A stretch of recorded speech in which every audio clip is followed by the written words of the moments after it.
My name is Mulu. I am 35 years old.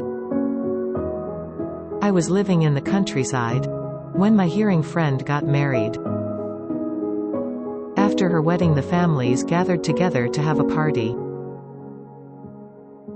In the evening, the newlyweds were sleeping on one side of the house, and I was sleeping on the other side. I could not see clearly, but some people were playing cards. I felt someone touching me. People suspected I was pregnant when I became sick. But I insisted I did not know what had happened to me. The person responsible for the deaf school where I was attending, Woldegorgis, feared that Bahilu and Demara and the Americans sending aid would be angry, so Woldegorgis brought me to Makanisa School for the Deaf. I was not hiding. Woldegorgis and Demara asked Bafina if it was possible for me to live with her since I was pregnant and needed help. Bafina felt sorry for me and was concerned and welcomed me to stay with her.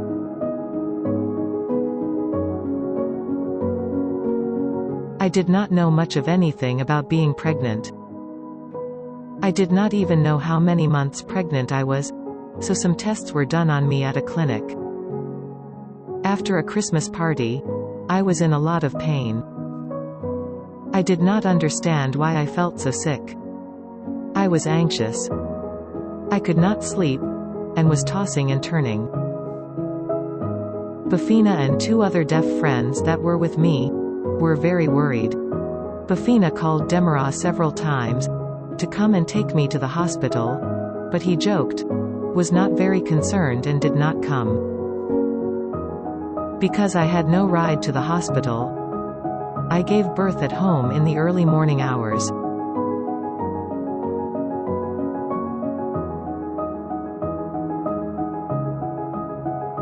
I stayed at home in Bafina's house and rested there inside the Makanisa Deaf School compound.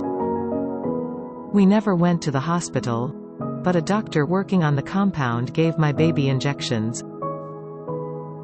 I was shy and ignorant about nursing, but Bafina helped me learn how to take care of my baby.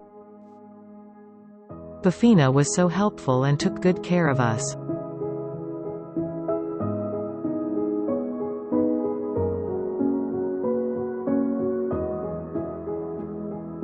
Habtu was the driver for the Church of Christ mission.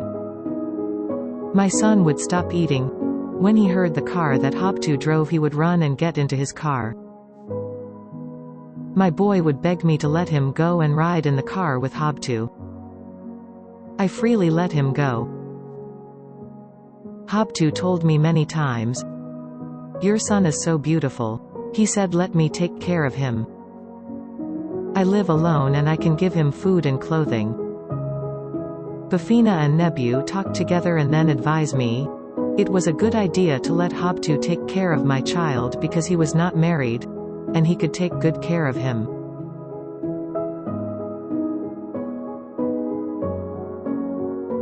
They advised me strongly to let Habtu take care of my son.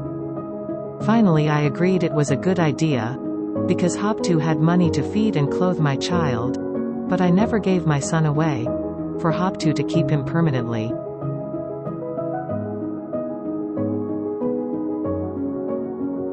My son was living with Habtu, but I was not getting along with Bafina. I did not know where to go. A friend told me of an organization connected with Alpha School for the Deaf. She said they could help me. That place was called Kanichi Center. It was a much better place for me to live, and I was really happy there.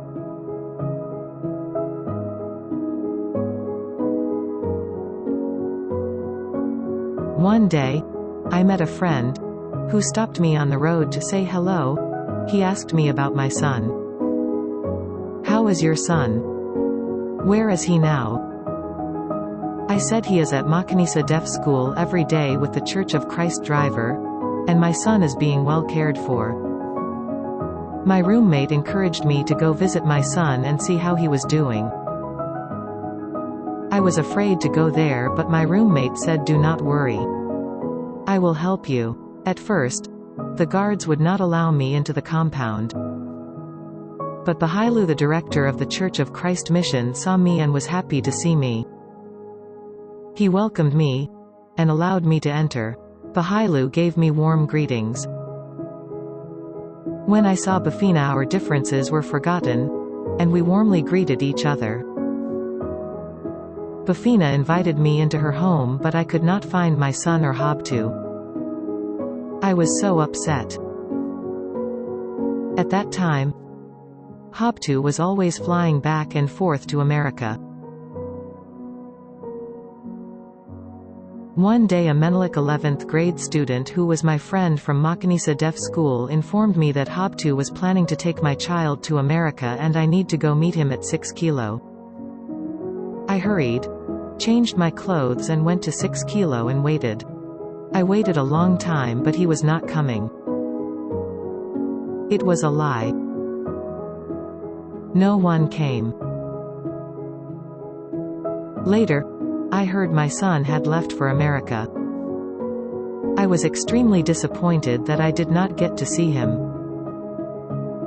With the help of several sign language interpreters, I always begged Habtu and Bahilu to give me my son's address or let me know where to find him, but they never did.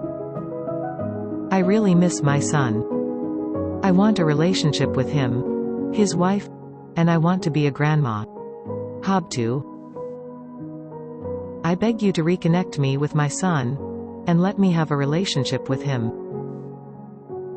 But if he is lost, I will always be weeping for my son. I hope the whole world sees this plea and helps me find my son. Please, before I die, in the name of Jesus Christ. Please, God is watching.